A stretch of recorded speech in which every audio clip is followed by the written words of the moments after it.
La Quinta Capurro se la reconoce como un lugar aristocrático, un lugar en el cual se disfrutaba de un turismo totalmente diferente. Los parques en aquel momento estaban pensados al sombrío. ¿Por qué? Porque era un desmérito tener la piel bronceada y había que transitar por lugares totalmente arbolados. El 80% de sus especies son especies exóticas, traídas principalmente de Europa, de Asia, de Estados Unidos y de Australia. Por aquí pasaron 3 visitantes ilustres, como fue el presidente de la República, José Valle y Ordóñez, también Juan Zorrilla San Martín en una oportunidad, unas pocas horas, y el que más se recuerda es José Pedro Varela. En el año 1994 se nombra Patrimonio Histórico y a su vez también se le da el nombre de Jardín Histórico Nacional para que todos podamos conocer, disfrutar y descubrir la mística y el encanto de estos lugares.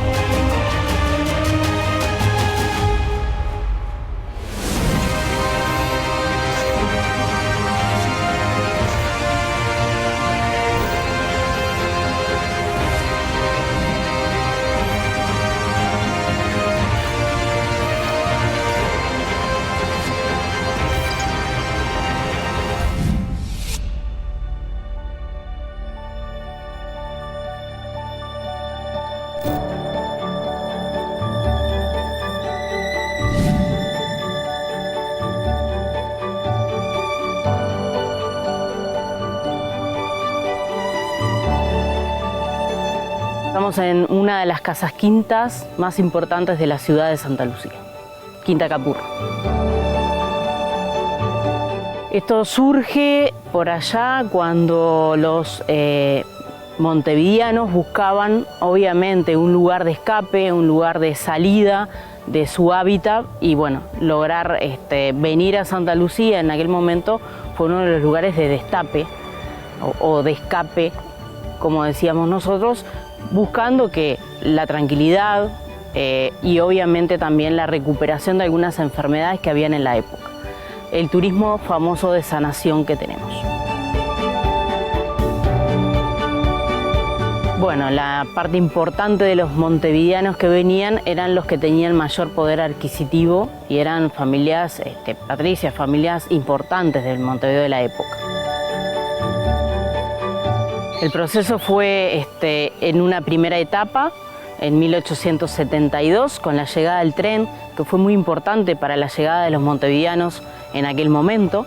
Habían 2 etapas, la anterior al tren y con el tren. La anterior al tren, bueno, se venían en carruajes desde Montevideo, obviamente con un camino real, ¿sí?, hacia lo que era Santa Lucía, que estaba tratando de armarse a nivel nacional.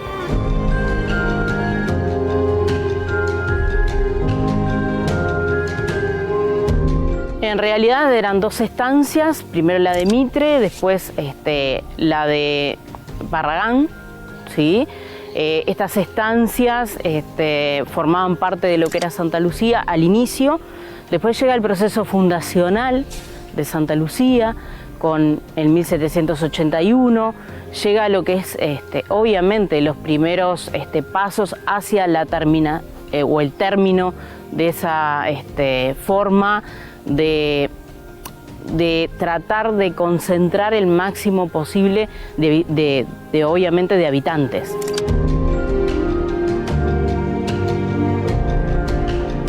Llega el tren y obviamente ya otras familias ingresan a Santa Lucía, recorren Santa Lucía. En aquel momento habían muchos predios para vender o para comprar. Y no todos exigían una suma bastante importante. Otros sí. Otros, bueno, si querés comprar este terreno o este predio, tenés que pagar bastante.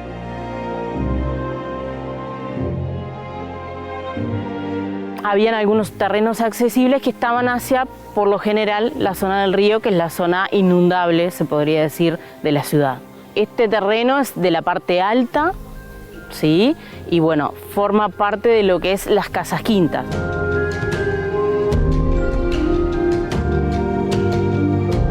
Las casas quintas estaban hacia las afueras de la ciudad. Nosotros estaríamos a 3 cuadras del final de la ciudad. ¿Sí? Para que ustedes se hagan una idea, bajando desde la plaza principal por las leyes de India, nosotros teníamos 2 tramos. La parte fundacional primero, la parte de ciudad y la parte extensa o abarcativa de las casas quintas. Las casas quintas estaban hacia las afueras de la ciudad y las casas jardín estaban en los predios donde hoy funcionaba el eje fundacional de la ciudad. ¿Qué eran las casas jardín? Casas con valor en mármol, edilicio, tenían aproximadamente una manzana a cada casa, ¿sí? Y conservaban un jardín, el cual obviamente era parte de ese trazado que se hacía.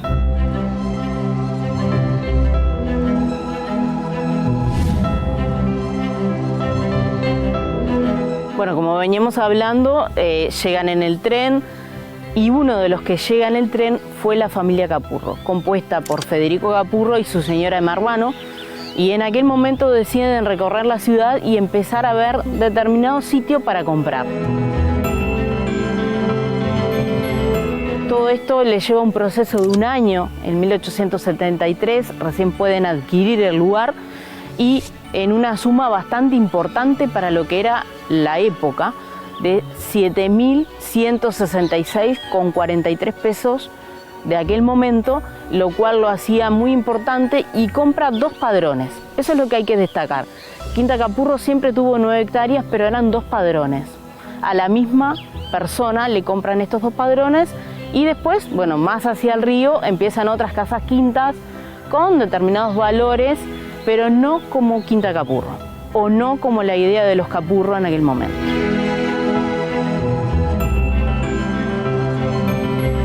¿Qué compra? Compra un terreno en el cual habían árboles frutales, muy pocos, se decía, mayormente presencia de indígenas, de plantas nativas, pero no aquello de un parque como hoy conocemos Quinta Capurro.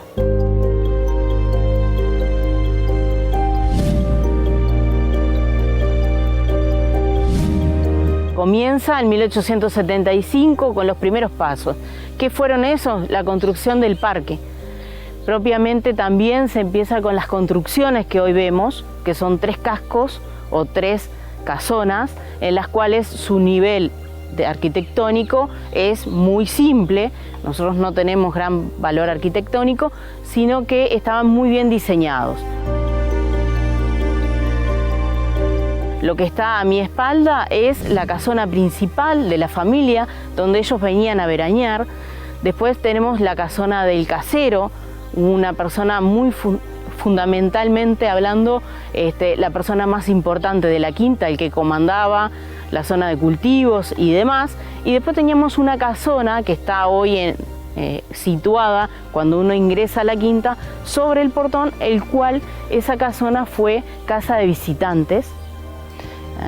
Y después pasa a un efecto de atelier de fotografía y pintura años después.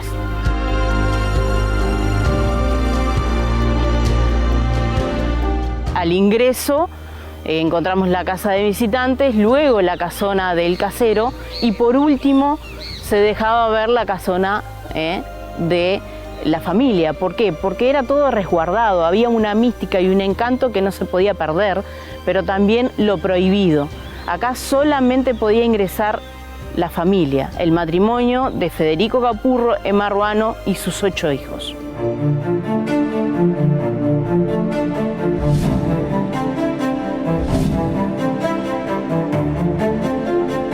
La casona principal que tengo a mi espalda formaba parte de lo que era la casa de la familia, en la cual venían de un día a 30 días al año.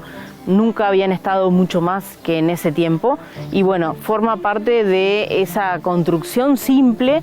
Si bien tenía una pintura en plantilla, que se puede notar ahora que la casona ha perdido parte de esa pintura exterior y se puede comprobar, también cuenta con lo que es el patio.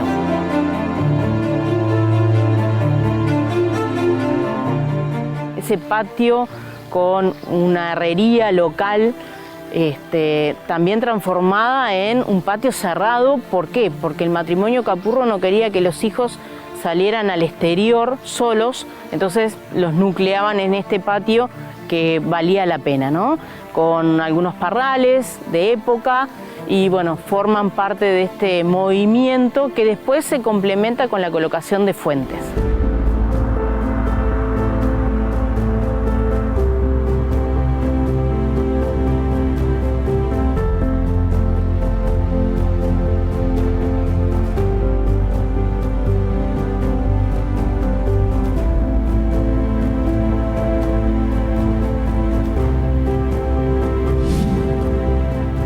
Estaríamos en lo que es un dormitorio de la familia, ¿sí?, de aquel momento, con una cosa que tenemos detrás que sería muy importante destacar. Si bien no pertenecían a esta casa, sino al atelier de fotografía y pintura, ¿sí?, dos postigones, ¿sí?, una puerta y un postigón doble que eran parte de esa combinación que tenían los Capurro y esa, obviamente, también parte artística que tenían con la fotografía y la pintura, en este caso la pintura, hecha por dos de las hijas de Capurro durante algunos años en los cuales ya venían más seguido a Quinta Capurro. Federico fue muy importante en Montevideo, pero sobre todo en Santa Lucía. ¿Por qué? Porque fue junto con Alberto, que era su hermano, era ingeniero. Si bien Alberto ya había terminado su carrera, también fueron eje fundamental, pero ¿para qué? Para una obra social que Santa Lucía necesitaba, como fue el puente, el primer puente de madera en 1905, con la construcción del puente, pero también, sobre todo, con la formación de esa comisión pro puente que comienza en 1903. En 1905 falleció Federico Capurro y lamentablemente algunas de las obras que se tenían pensadas más adelante fueron un poco dejadas de lado.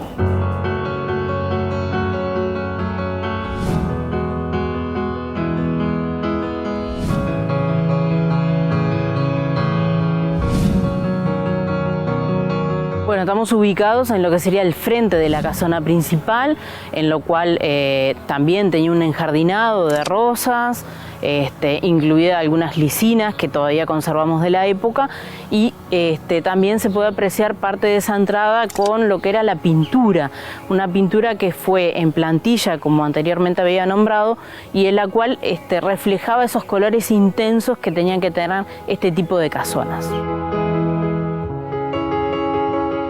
Y bueno, en Italia, sobre todo en muchos de los lugares en Europa, se utilizó en determinadas épocas y bueno, este tipo de plantilla o de incluir colores también se hacían para valorar que acá no había ningún enfermo de algunas enfermedades que andaban en la vuelta.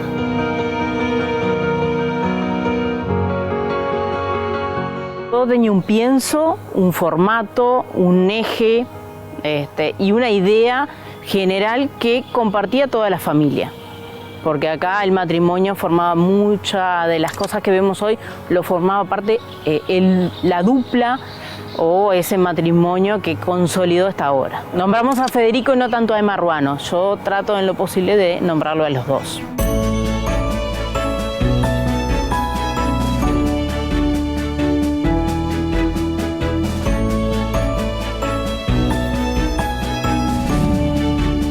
Desde hace unos años, en este sector de la entrada a la casa, podemos ver lo que sería o reflejar lo que sería la pintura que tenía toda la casa, exteriormente. Estas plantillas también se podían trasladar hacia el interior de las casas, en otros formatos obviamente, pero predominaban esos colores intensos que hoy veníamos hablando.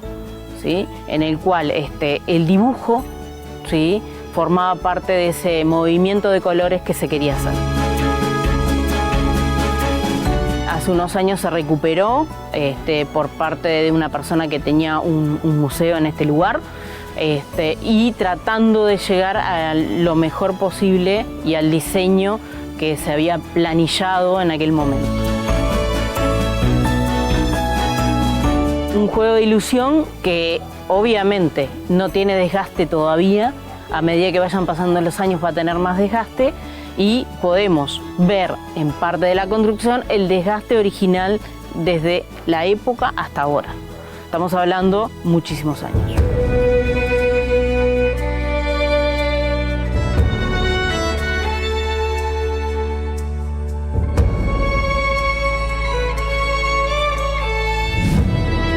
La casa también tiene un pienso que es no solamente la parte del jardín o lo vinculado después a las fuentes, sino que sobre todo también cómo incluimos un verde contra la pared o cómo formamos ese cerco de protección para proteger hasta la temperatura del lugar, las paredes y demás.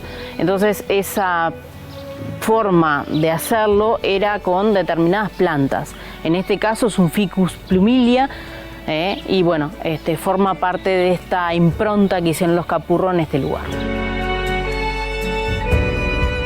Todo esto surge a partir de que estas intervenciones que hace Capurro, que después algunos de los hijos también hicieron otras, básicamente él aprende en Europa cuando él fue a estudiar ingeniería y no termina ingeniería, estudió arboricultura y floricultura, apenas un año, pero logra los conceptos básicos de aquel momento y capta la idea general que él veía a medida que él iba a estudiar o a encontrarse con algunos estudiantes de la época.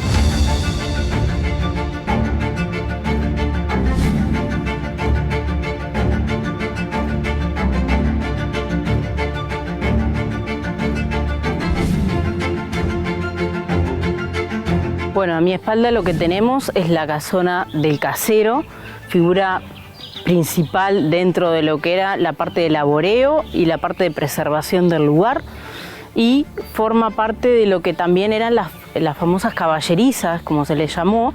En aquel momento se guardaba la volanta en la cual la familia Capurro podía y si quería recorría dentro de la quinta y fuera de la quinta en la ciudad.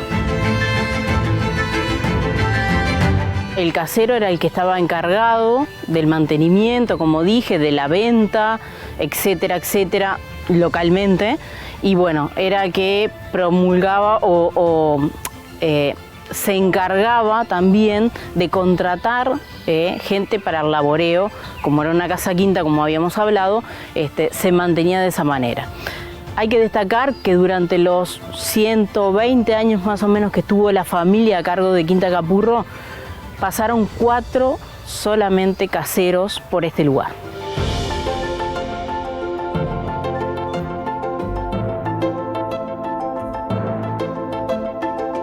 De la Quinta Capurro lo que sabíamos o lo que conocíamos eran algunas leyendas, algunas cosas cotidianas que iban pasando, de mucha gente acercarse a la reja para poder comprar algo, para poder curiosear cómo era el entorno o cómo era el lugar en aquel momento.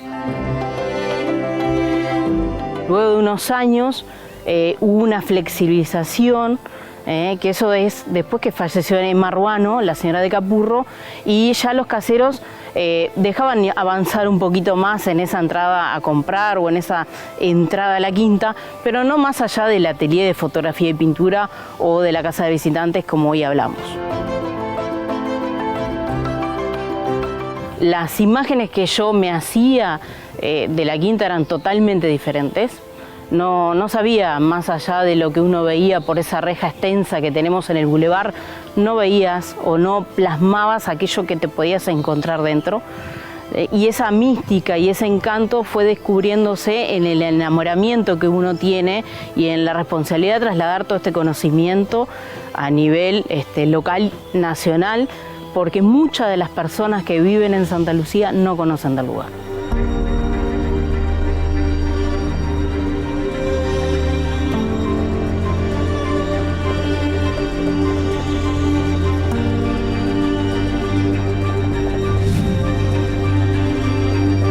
Bueno, a mi espalda lo que se tiene es la casona que hoy nombramos como casona de visitantes y atelier de fotografía y pintura. Yo siempre he nombrado que Quinta Capurro es un lugar que estaba prohibido a los visitantes.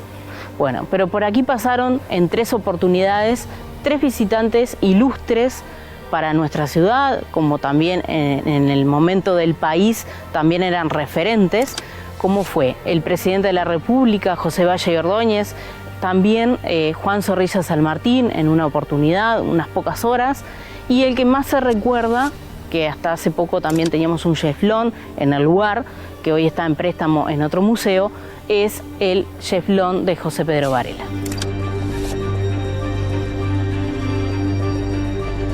Volviendo al uso de esta casona, se coloca esa ventanal, esa idea de luminosidad, dado que fue parte del atelier de fotografía donde el matrimonio, pero sobre todo sus hijos, trabajaron, obviamente componiendo esas obras con determinados niños de la ciudad que eran convocados para ser pintados en el interior.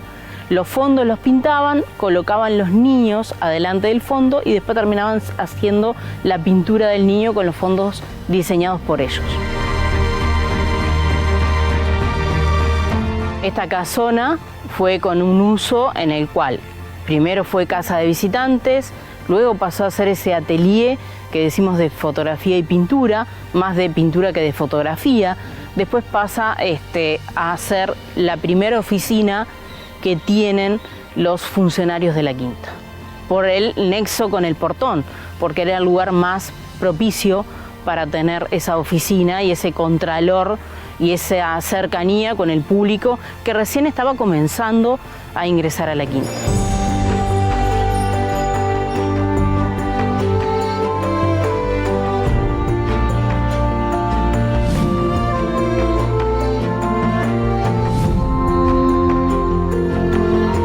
Estamos en el recinto de glicinas, ¿sí? O pérgola de glicinas, en el cual era un lugar de los de descanso, también utilizado para la tomada de té, lo que era obviamente comer el postre, pero también para no perder el hilo conductor de ese modismo que se habían agarrado, era todo el tema de las fuentes. Esas fuentes en particular estaban compuestas de 3 formatos diferentes y de 3 tamaños diferentes. El que tengo a mi espalda, ¿sí? Provenientes de Artigas, mayormente las piedras, fueron y son piedras semipreciosas, la colocación, y piedras comunes, alternando ágata, cuarzo y amatista.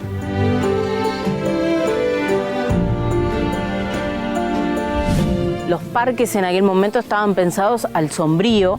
¿Por qué? Porque era un desmérito tener la piel bronceada y había que transitar por lugares totalmente arbolados. Esa era como la frase de cabecera de cada creador de parque.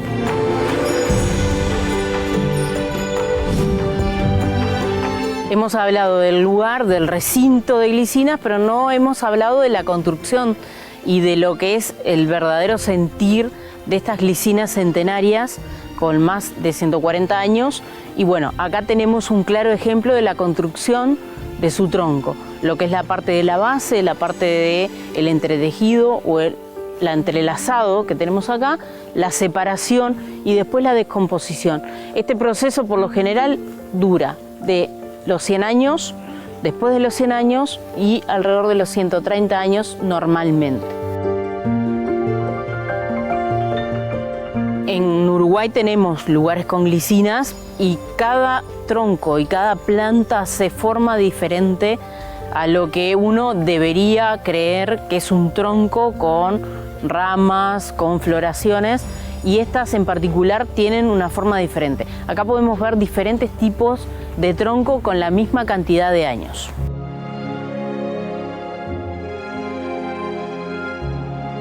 Si bien la quinta se produce, se piensa y se estila de una manera diferente, obviamente que este estilo de sacar o de expulsar determinados usos o modalidades o modos que tenía la familia. En este caso, donde están las mesas, se estilaba tomar el té, comer el postre, luego del almuerzo en el interior de la casona principal.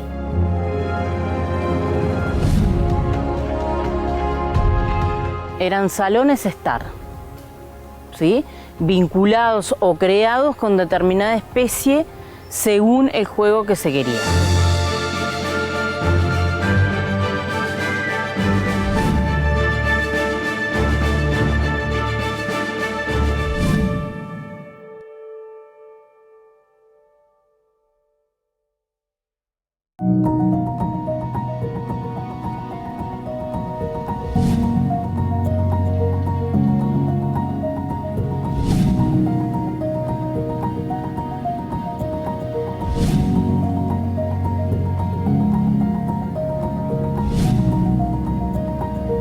Estamos ingresando a lo que es el inicio o el comienzo del parque. A mi espalda están los caminos. Los caminos son los que conducían a la familia que crearon este parque y se autocrearon parte de los lugares con los sectores de descanso que teníamos. Lo crearon pensando en la movilidad, ¿sí? Ellos por acá pasaban los 10 integrantes de la familia y el sendero estaba, o el camino estaba hecho para una sola persona. Hasta que llegaban a los lugares que estaban un poco más abiertos, donde se encontraban los bancos, ¿sí? Con macetones, con pinturas, que creaban ese lugar en el cual era específicamente ese sector de descanso. Este parque primeramente fue pensado para 100 años. Superó esa expectativa y después en las generaciones. Estamos hablando de la segunda, la tercera y hasta la cuarta, se podría decir, generación de los Capurro que crearon y que disfrutaron de este lugar. Algunos más, otros menos. Después de determinada época también el uso de estos lugares ya no se volvieron sombra, sino se volvieron luz.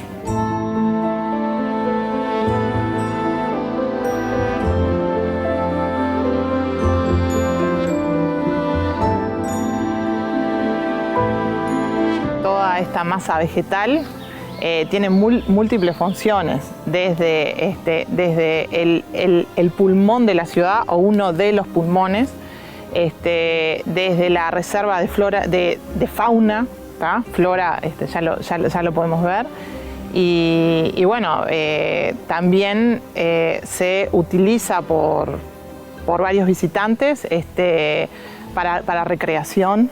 Y bueno, y para distintos usos, muestras plásticas, para investigación. Lo que la historia cuenta, y bueno, y personas que estuvieron investigando, lo que se sabe que Federico Capurro y su señora Emma Ruano eran amantes de la parte botánica.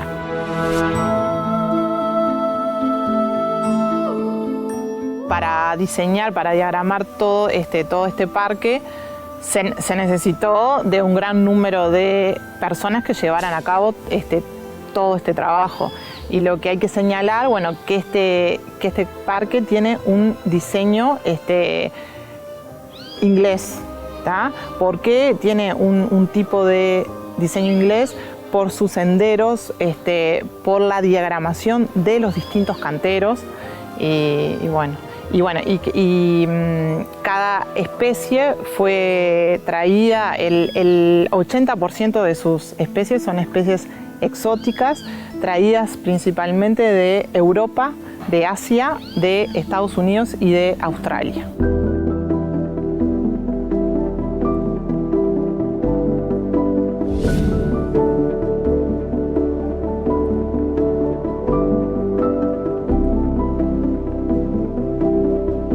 Se nota que hoy podemos disfrutar de las especies en pie, porque son especies de más de 140 años, que hoy siguen vivas gracias a que hubo un pienso, le digo yo, porque se realizó un estudio minucioso de qué especie se podía colocar en determinado lugar.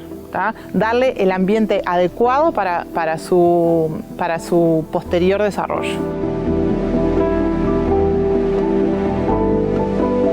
Estuvo muchos años abandonado, que eso tuvo una ventaja para el parque.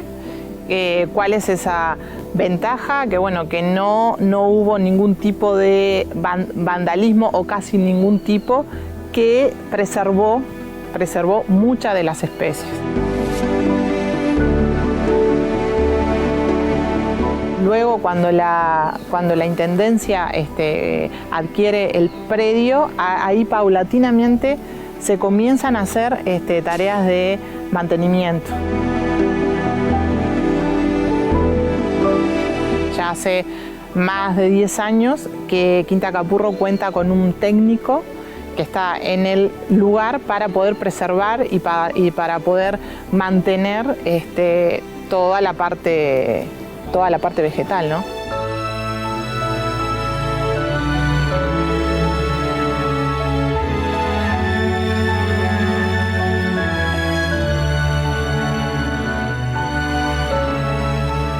Detrás mío tenemos uno de los ejemplares más grandes del parque, de mayor tamaño. Su altura aproximada son unos 30 metros. Su origen es de Australia y este ejemplar que está detrás mío, suponemos, por su tamaño, ¿tá? y su diámetro, que su edad aproximada es más de 140 años. La historia cuenta que la mayoría de las plantas del parque venían en barcos como plantines o como plantas de un tamaño determinado, que bueno, que el parque se le instaló una zona de aclimatación, ¿tá? Que esa zona está al frente del parque. Cuando uno entra, al lado del atelier hay un laberinto formado por especies vegetales y bueno, y ahí era la zona de aclimatación de las plantas.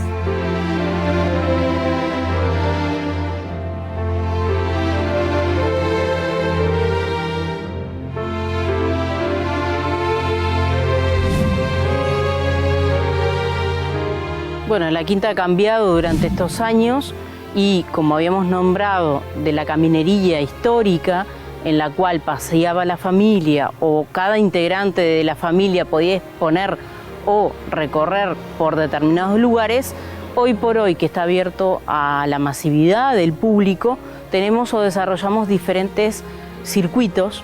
Uno de ellos es el de discapacidad, el ser un circuito inclusivo.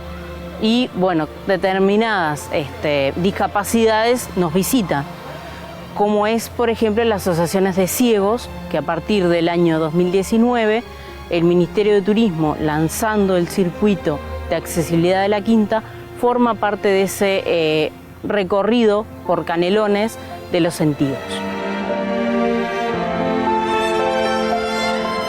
Esto es uno de los lugares que muestra esa intervención con lo que es el deck de madera, que fácilmente uno puede recorrer, puede utilizar, pero sobre todo cuando tratamos el tema de la apertura hacia las asociaciones de ciegos, lo que tratamos es, de baja visión y de ciegos total, manejarnos con los sentidos, aroma, tacto, sonidos, que tenemos mucho por suerte, y lo hacemos en este circuito, que son unos 200 metros de intervención dentro del parque.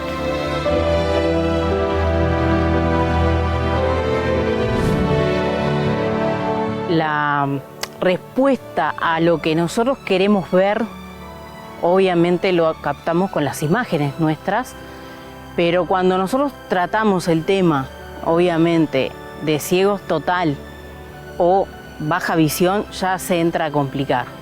Y es cuando nosotros armamos un circuito en base a la riqueza del parque. ¿Y qué riqueza tenemos? Puede ser en su tronco, puede ser obviamente en sus hojas, pero también en las floraciones, en sus aromas, ¿ah? Y siempre acompañados con uno de los mejores placeres que tenemos, que es poder sentir el sonido de las aves.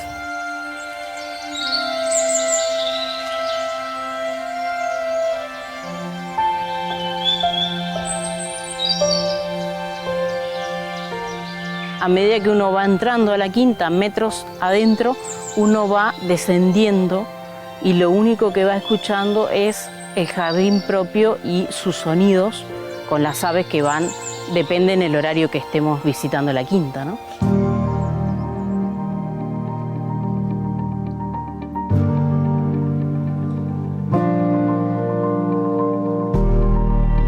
En el parque podemos apreciar o destacar determinados ejemplares, pero es básicamente un parque muy elaborado, con muchísimas especies exóticas, en su gran mayoría, y lo que nosotros hoy veníamos hablando era un poco la utilización o las herramientas que tenemos para hacer la tarea cuando recibimos grupos de ciegos, por ejemplo. Estamos frente a lo que es un alcanfor, un Cinnamomum cámpora, en el cual tenemos una hoja seca o una ramilla. Y con esto tenemos que llegar a ¿qué? A apreciar y a romper, estrujar. Llegar a lo que es el aroma y el potencial de esta planta. Y ya después comenzamos a, básicamente, tratar de llegar a lo que con los otros grupos lo hacemos con la vista. Con ellos lo hacemos con el aroma y nos da el resultado de que la abuela, el tío, el padrino, aquel familiar que lo utilizaba para determinada cosa, una enfermedad, simplemente para cambiar de aroma en su casa, lo utilizaban, y básicamente empezamos a desglosar la otra historia de estas plantas que marcan un antes y un después en el Montevideo de una época y en el interior de nuestro país en otra.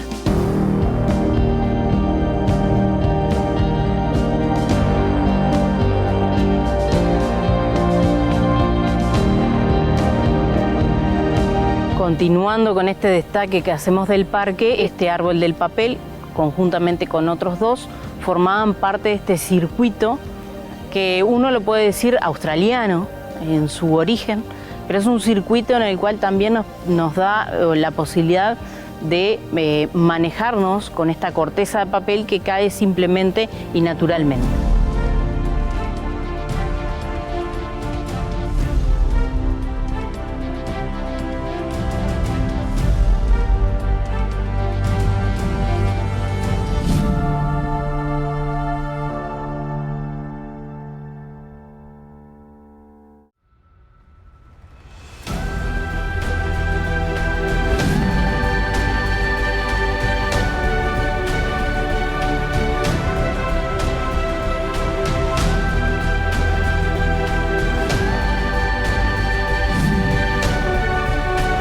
Bueno, estamos en un lugar de los emblemáticos dentro de la quinta, como es la reja.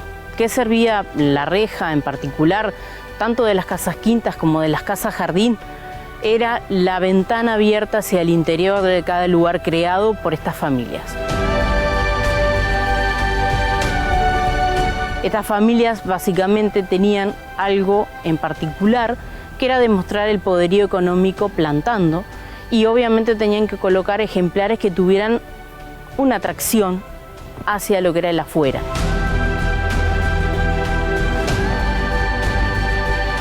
Estamos retirados 2 cuadras más o menos de la ciudad. Hoy la ciudad creció, hoy se maneja de otra manera. Obviamente los límites de la quinta siguen estando igual, y esta reja que nos permite descubrir esas floraciones interesantes como son las camelias. Bueno, en ese marco de la reja tenemos la camelia. Es un ejemplar de Japón en el cual se caracteriza por ser una planta duradera, una planta en la cual comienza su floración a pleno en agosto, que dura prácticamente todo el invierno y primavera, pero es la única que lamentablemente, dado su hermosura en la flor, no tiene aroma.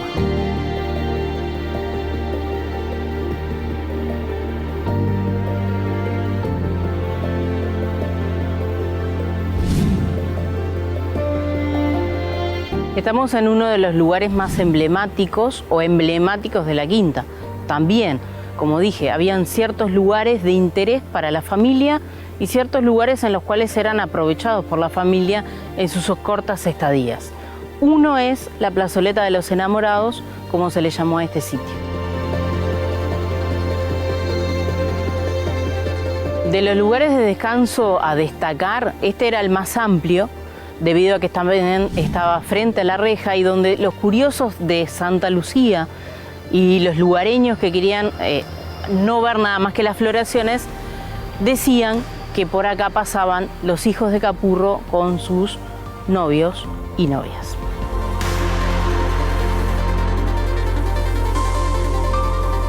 De ahí fue la utilización del nombre de Plazoleta de los Enamorados y que siguió a lo largo de los años, y también nosotros lo reutilizamos porque es la verdad.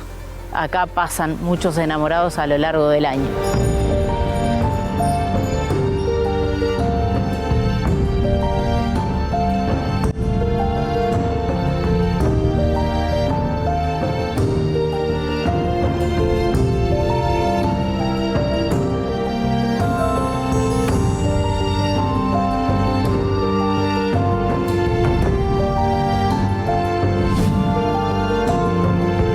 Bueno, este es un lugar de los más destacados también en el sitio, en el cual estamos al límite de la Casa Quinta de Capurro, el cual se limitaba con una pared de cañas, se dejaba una bóveda central, una caminería, y luego también se utilizaba la segunda pared para proteger los cultivos.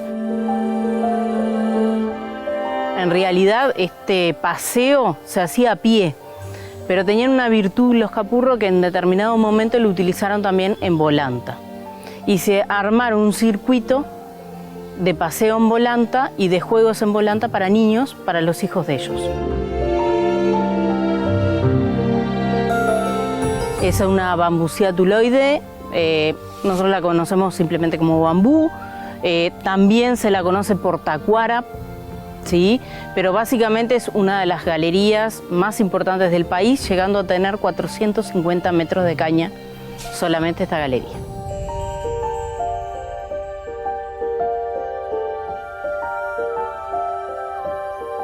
En el medio de las cañas, de la galería de cañas, para ubicarnos, nos encontramos con un ejemplar de Platanus, en el cual este ejemplar no estaba pensado por los Capurros colocarlo en este sitio. Nace por sí solo en lo que es la conformación de las cañas y es lo que hace reducir el tamaño de la caña y que esta caña no sea lo que veníamos viendo en ese recorrido ejemplar que teníamos en este lugar.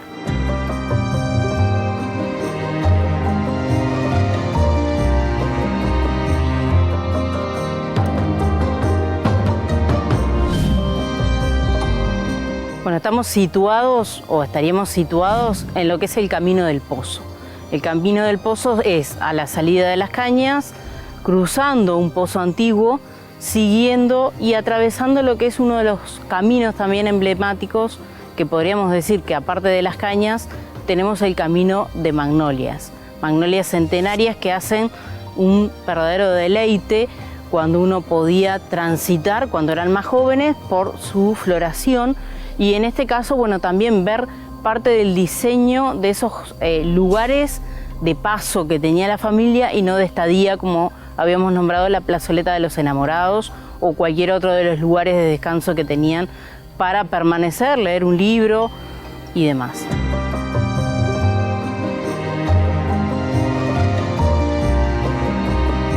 Las magnolias habitualmente comienzan a mediados de noviembre y se van hasta mediados de enero aproximadamente, y se podría decir que es la flor del comienzo del verano. Este camino, a su vez, era en el cual nombramos que paseaban en carruaje, paseaban en volanta, y esta era la salida hacia los lugares de producción que estaban fuera de estos caminos.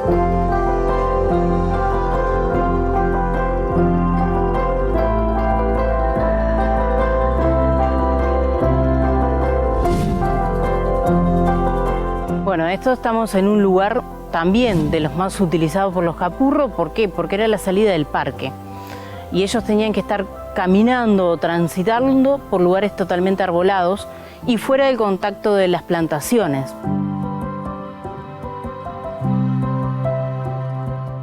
Cuando hablo de las plantaciones, básicamente recurrimos a lo que era una casa quinta de veraneo, que se plantaba. Y nos tenemos que retrotraer a que en ese momento básicamente habían árboles frutales, vid y algunas legumbres de la época. La finalidad de estos cultivos era venta internacional. no se vendían en el mercado local ni en el nacional, sino que se llevaba todo a Buenos Aires hasta aproximadamente 1920.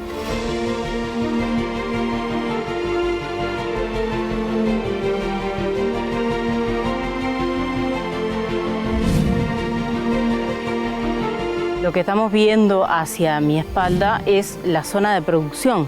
Habían zonas de producción de viñedo, como dijimos, de árboles frutales y de legumbres destinadas y concertadas en este sitio. En este caso en particular serían los viñedos, o estarían los viñedos en este lugar.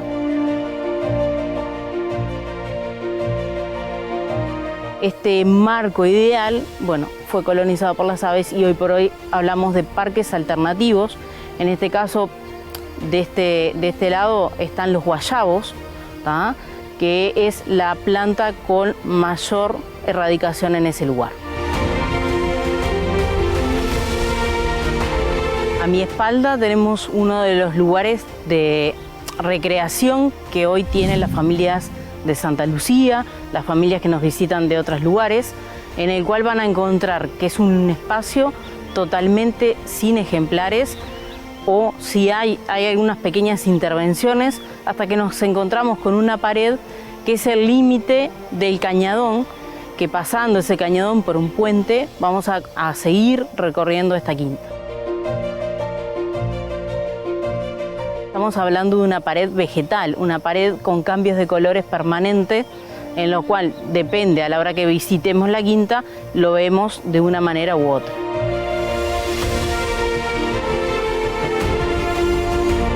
Las dimensiones del lugar no se pueden ver cuando el campo está colonizado o está con determinada cantidad de especies, como veíamos hoy. Sí podemos apreciar acá una apertura tanto de un lado como del otro, si venís de la cañada hacia las casonas, y también lo que te deja ver este tipo de lugares es que si tú venís de la cañada, ves el verdadero crecimiento de las especies del parque.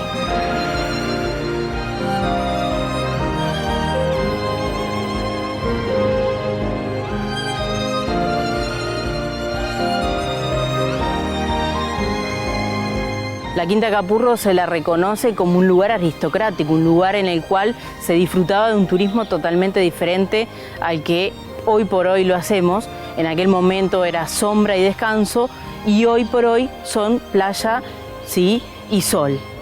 En este caso, y contraponiendo a ese sentir, nombramos de lo prohibido, nombramos de aquello que la gente de Santa Lucía, la gente lugareña, estaba perdida, estaba perdiéndose el encanto que tenía la quinta.